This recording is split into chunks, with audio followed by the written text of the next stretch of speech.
안녕하세요. 저는 이번 시간에 중국에 대해서 설명해 볼 텐데요. 중국의 통솔력, 그리고 머니파워, 마지막으로 군사력에 대해서 설명해 보도록 하겠습니다. 자, 중국은 사회주의 국가로서 민주주의 국가보다는 굉장히 통솔력이 있다는 이미지를 가지고 있는데요. 자, 그러면은 중국은 우리가 과연 정말 통일감 있는 국가인가? 그 내부를 들여다보면 사실 그렇지만은 않습니다. 중국은 파벌이 또 나눠져 있는데요. 첫 번째로는 태자파. 이제 중국의 혁명에 참여한 군부, 그러니까 원르들의 자녀와 그 친인척들로 이루어진 파인데요.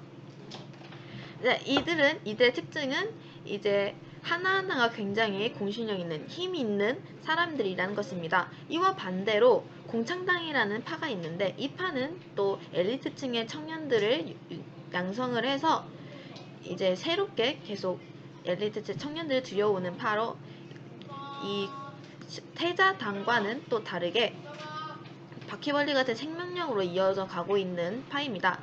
마지막으로는 경제력을 이용해서 또 정치 한 자리를 차지하고 있는 파도 있는데요. 바로 상하이파입니다. 이 상하이라는 이름에서도 볼 수 있듯이 굉장히 돈이 있는 사람들이 모여 있는데요. 덩샤오핑의 개혁 개방 이후로 이런 파가 자리를 또 산차지했다고 합니다. 자, 이렇게 또 분열되어 있지만 그럼에도 불구하고 그 통솔력, 그 집합은 또 무시할 수 없는데요. 자, 그러면은 그들이 어떻게 또 하나로 뭉칠 수 있는지 그 예를 살펴보면, 첫 번째 이유로는 그들은 장기적인 관점에서 볼 수 있습니다.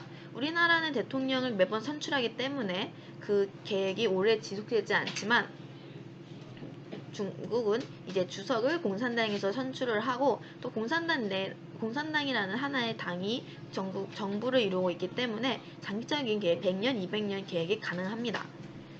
그리고 두 번째 이유로는 소수가 다수를 통치하고 있는데요. 이거는 중국의 국가 정체성이기도 합니다. 중국은 1949년 국가가 건국되기 전에 먼저 공산당이 1921년 세워지고 나서 만들어졌는데요. 그래서 공산당이 국가를 만들었다라는 표현이 더 옳습니다. 마지막 이유로는 바로 국민의 개인 권리를 생각하지 않습니다.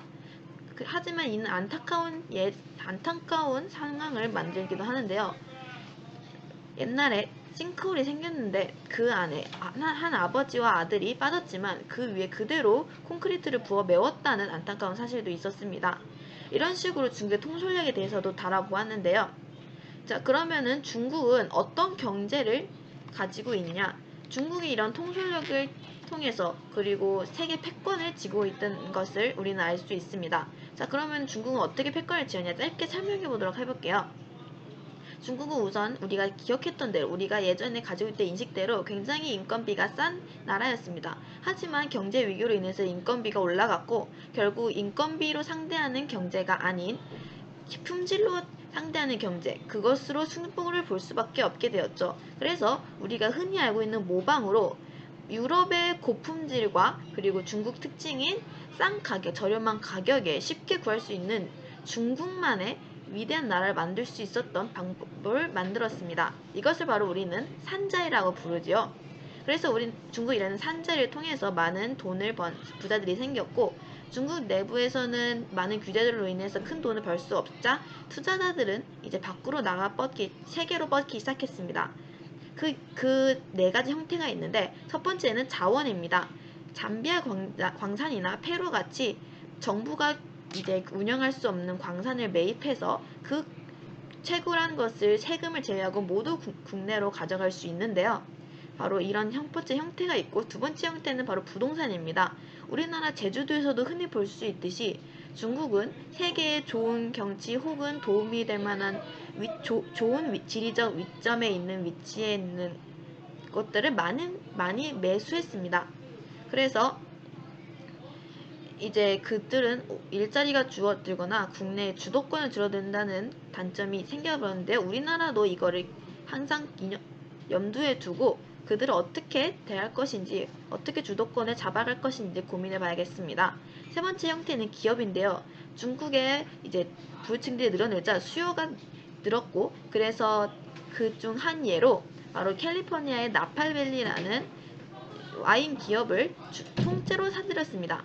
그래서 그 통째로 사들인 중국 기업은 이 나파밸리를 이용해서 포도 재배뿐만 아니라 와인 생산까지 모든 것을 이어갔는데요. 이것이 바로 세 번째 형태고, 네 번째 형태는 이제 사회 간접 재본, 그러니까 항로나 철로 같은 것입니다. 이런 항로나 철로는 이제 개발도상국의 금전적인 지원을 통해서 항구를 지어주고, 그리고 그들의 항구를 대신 운영해주고, 혹 나중에는 그것을 기증한다거나 라는 투자를 하기도 하는데요. 이런 식으로 주요한 부분의 무역 항로를 개척을 하자 그들은 더욱더 돈을 벌 수 있게 되었죠. 이런 식으로 큰 자본을 기반으로 더 큰 파워를 만들어내는 것이 바로 중국의 두 번째 힘입니다.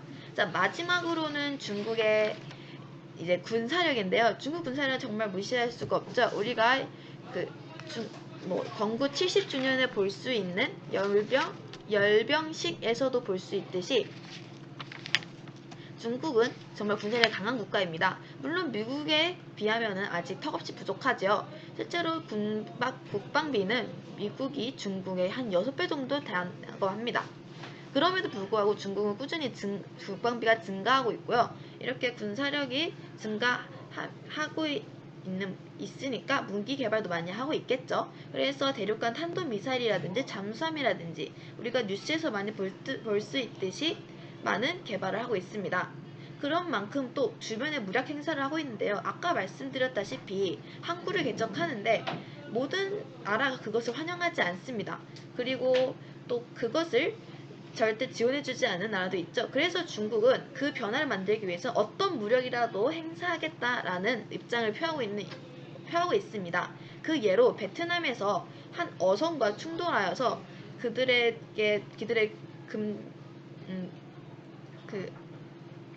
물건을 뺏거나 통신 장비를 뺏거나 혹은 금품을 갈취하거나 선원을 공격한다든지의 행위도 보였습니다. 그래서 베트남에서는 이제 반중 시위가 벌어지기도 했는데요. 그래서 실제로 베트남 중국 공장은 많은 피해를 입기도 했습니다. 이런 식으로 중국은 또 군사력 또한 무시할 수 없는 새로운 초강대국으로 올라가고 있는데, 이렇게 저는 제 설명을 마치겠습니다. 감사합니다.